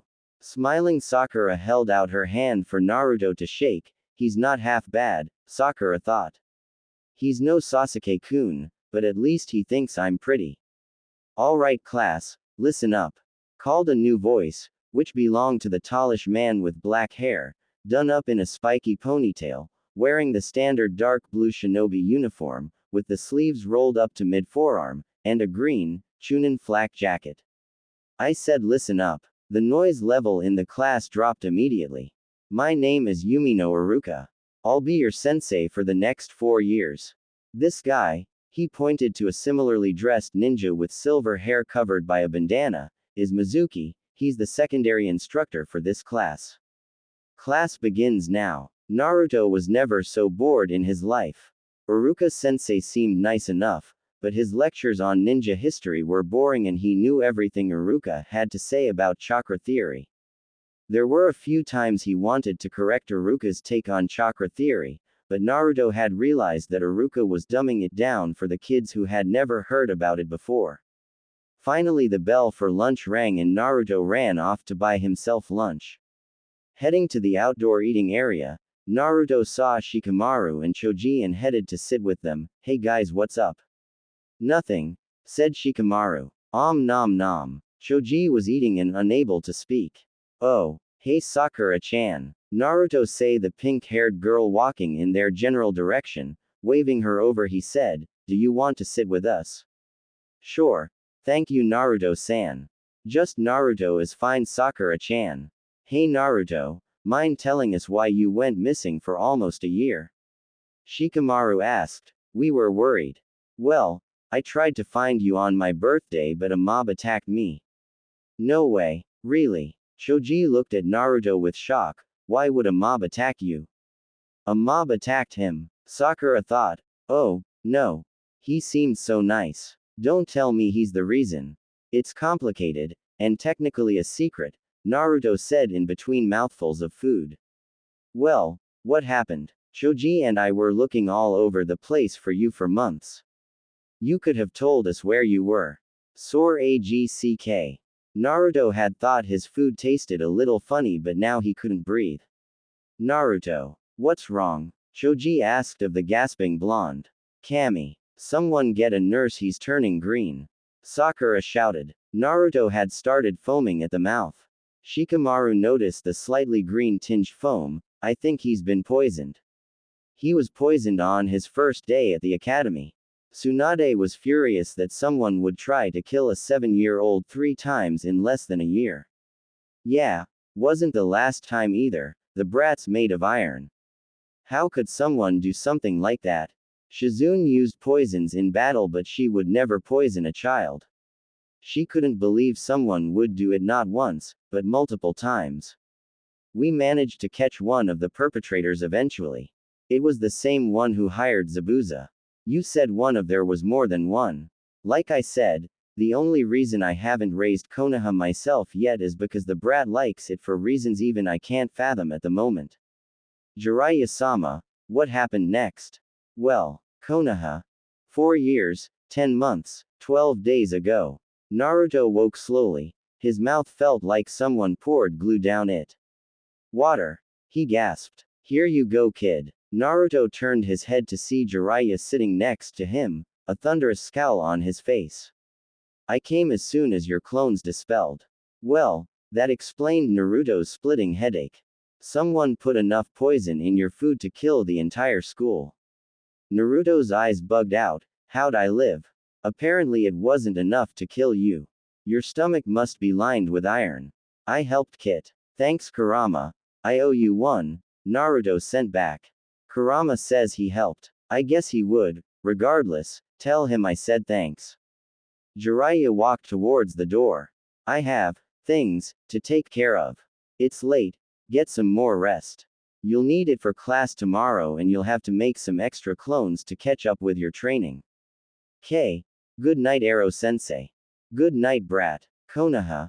4 years, 10 months, 11 days ago. Naruto. What are you doing here? The medics said they didn't think you'd make it. There was supposed to be enough poison to kill 100 people in your food. Choji was surprised to see Naruto, here first thing in the morning, looking as energetic as he always did. Yeah, Naruto, I was with the medics when they were pumping your stomach, you should be dead. Sakura was glad to see Naruto alive. You really are troublesome, aren't you? Despite his choice of words, Shikamaru was glad to see his friend alive. In the back of the classroom, Hyuga Hinata rubbed her puffy eyes. She had cried herself to sleep last night, thinking Naruto had been killed, but here he was right in front of her, laughing and joking like he did yesterday, like nothing had happened. She pinched herself to make sure she wasn't dreaming. Oi, duck butt, what did I miss yesterday? Naruto plopped onto the seat he had sat in yesterday, right next to Uchiha Sasuke. Duck butt. Sasuke couldn't believe someone would call anyone that, let alone him, the last of the Uchiha. Have you looked in a mirror lately? So, what did I miss? Why you see can look a at my n notes, I if why you like. Naruto turned to look at the speaker, it was the quiet girl from the back of the class. My name's Uzumaki Naruto, what's yours? Hyuga, Hinata. Hinata managed to stutter out, while slowly turning red. Thanks Hinata-chan. Hey, are you feeling alright? You're bright red. Do you have a fever? Naruto placed a hand on her forehead, causing the shy girl to pass out.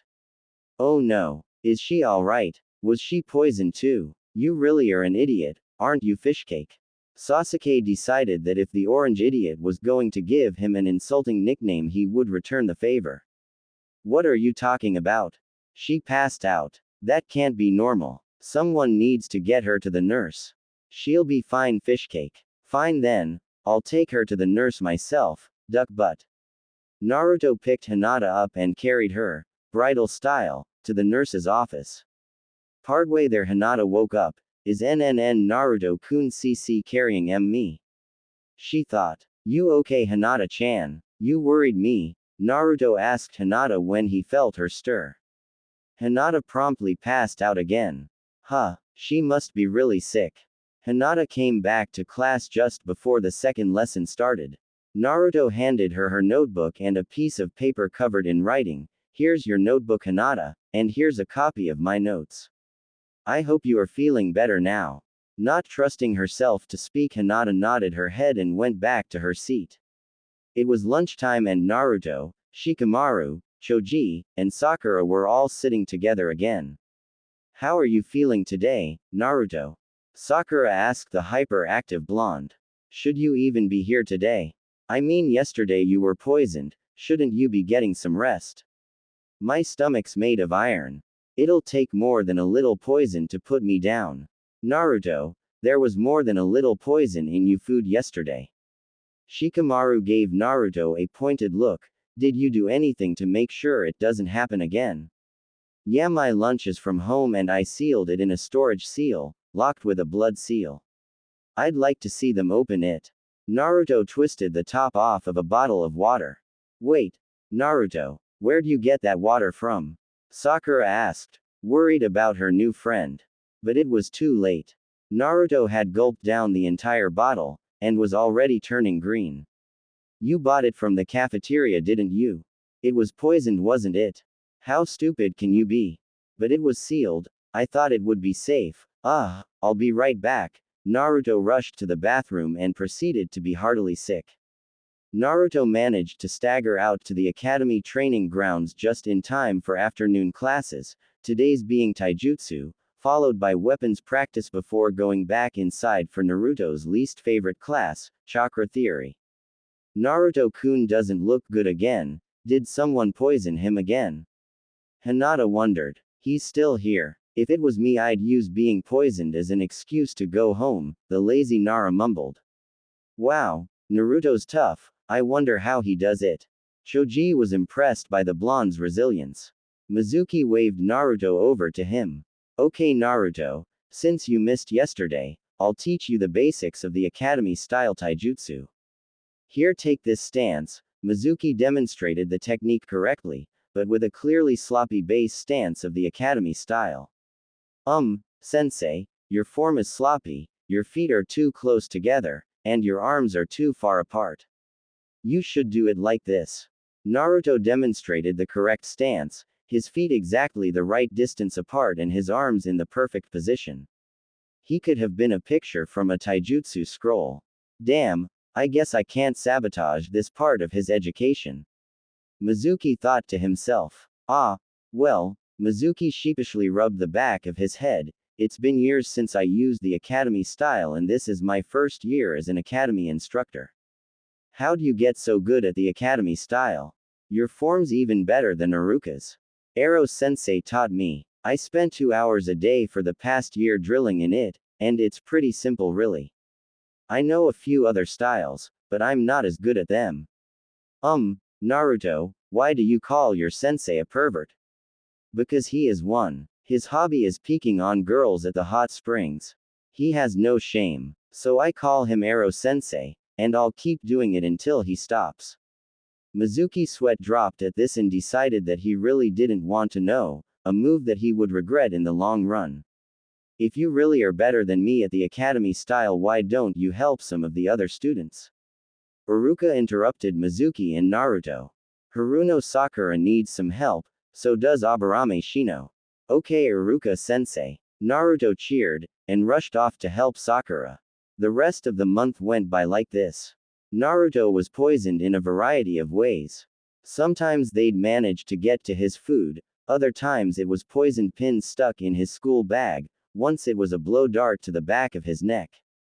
Despite being continuously sick, Naruto refused to give up.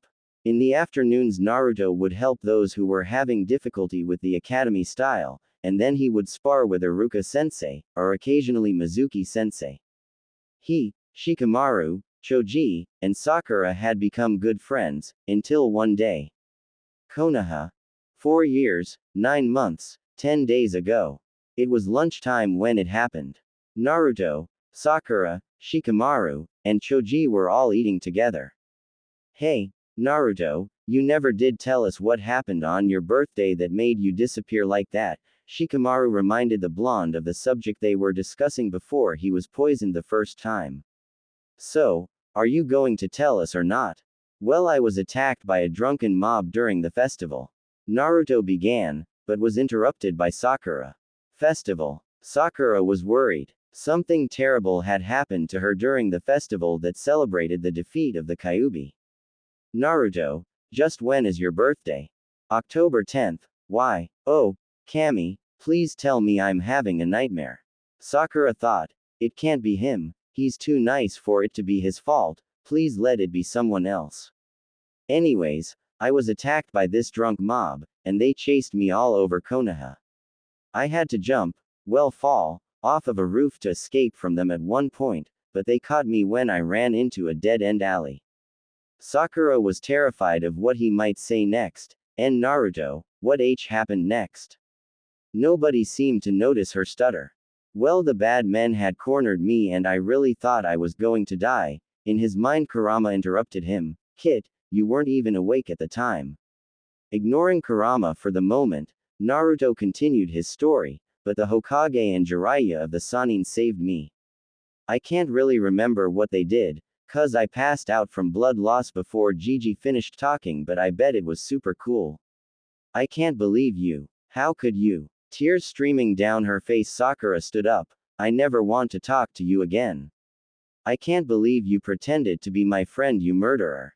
Sakura was heartbroken to believe that he was the monster that was responsible for her father's death. She fled, sobbing, hiding in the bathroom stall with tears streaming down her face as she thought, why did it have to be him? He was so nice to me. Was it all some sick plot to hurt me as much as he could? Sakura didn't return until after Naruto's 8th birthday came and went. And when he saw her again, she gave him the cold shoulder, pretending he didn't exist. Instead of hanging out with Shikamaru, Choji and Naruto, she joined the other girls, except Hinata, in fawning over Sasuke. Konoha. 4 years, 8 months, 21 days ago. I don't see what's so cool about Duck Butt, why are the girls all over him?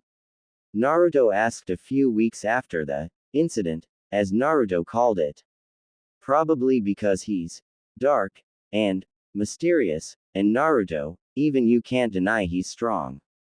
He beats you 6 times out of every 10 in taijutsu practice and you're better than the teachers. Shikamaru pointed out. What does Sakura-chan see in him? Naruto pouted, ignoring Shikamaru. I spoke with Ino. Apparently Sakura's father was part of the mob that attacked you. I know, I feel terrible, but it's not my fault. I didn't ask to be nearly murdered on my 7th birthday. I even apologized to her but she won't listen to me. It's troublesome, but all you can do is wait. Give her time, I'm sure she'll want to speak with you again. As Shikamaru was speaking, the bell rang for the next class. Come on, Naruto, it's time for class, maybe you can take some of your frustrations on Sasuke's duck-haired face. Good idea, Shika. Beating Duck Butt always makes me feel better. Grinning like a maniac, Naruto sped off. Troublesome blondes. Once again, Naruto was Sasuke's sparring partner.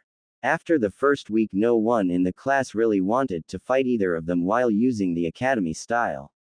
Iruka and Mizuki could beat both of them, but only while using their preferred taijutsu styles. Yo, Duck Butt, ready to get your kicked? Naruto taunted, while bouncing lightly in place. Naruto had gotten quite good at understanding Sasuke's lack of speech. This one meant something along the lines of, you won't get the chance to touch me, fishcake. Is that so, Duck Butt? Bet you 50 Ryo I get first blood. Or as Naruto heard it, you're on. Soon as the match started, they fell into the familiar pattern of kicks, punches, spins, jumps, and dodges. They sparred so often that they knew each other's moves almost by heart. Naruto was so familiar with Sasuke's interceptor fist style that he felt he could recreate it on his own, while Sasuke, as strange as it sounds, understood how Naruto's mind worked so that he was able to predict 75% of Naruto's moves and dodge the other 25. Why are you always so emo, Duck Butt? You're the top in the class in almost everything, all the girls love you. And if you have even the slightest difficulty with something, Mizuki is over here in a heartbeat to help you with it. Naruto had been wondering why Sasuke was always so depressed, but whenever he tried to find out, he got responses like, none of your business, demon. And, why, so you can kill him too? You mean you don't know? My family is dead. I'm the last Uchiha. We were once the largest clan in Konoha. Sasuke answered, scowling in between blows. My family's dead too. I'm the last Uzumaki. There were so many of us. 30 years ago we had our own village. It was raised during the Third Shinobi War. Only my mother survived. And she died an hour after I was born. Naruto understood the pain of being alone, but he couldn't understand why Sasuke let the pain overwhelm him. Sasuke had so much good in his life, why did he ignore it? Was your family murdered? Mine was killed right in front of me. By someone I trusted. There were tears in Sasuke's eyes by now. Well, technically my family was murdered right in front of me by someone I trust, but I was a newborn when it happened, and he was under a genjutsu when he killed my parents. At this point Kurama interjected, ah, you trust me? Naruto sent back a mental nod, not trusting himself to split his attention 3 ways during this match. So, I guess I don't know exactly how you feel, but I know enough. Naruto paused while he trip-kicked Sasuke, finally catching him off guard. To tell you, he continued while punching his downed opponent before he could get back up, that, yeah, your life ed, but at least you haven't spent the last year dodging assassination attempts daily. Sasuke had gotten up, his lip bleeding, all tactics forgotten. He charged Naruto with a mad look in his eyes. Look, Sasuke. Naruto was now effortlessly parrying Sasuke's enraged attacks. Yeah, your parents were killed, but at least you got to know them. I never met my parents. Sure, they got taken away from you, but you got, what? 6 years with them. I got an hour. An hour I can't even remember. Now Naruto was on the verge of crying. You gotta look past the pain, Sasuke, remember the good times. And if you ever want someone to talk to about it, come to me, I'll be there for you when you need me. Sasuke stopped his mad attacks, he pulled something out of his pocket, pegged Naruto between the eyes with it and stormed off.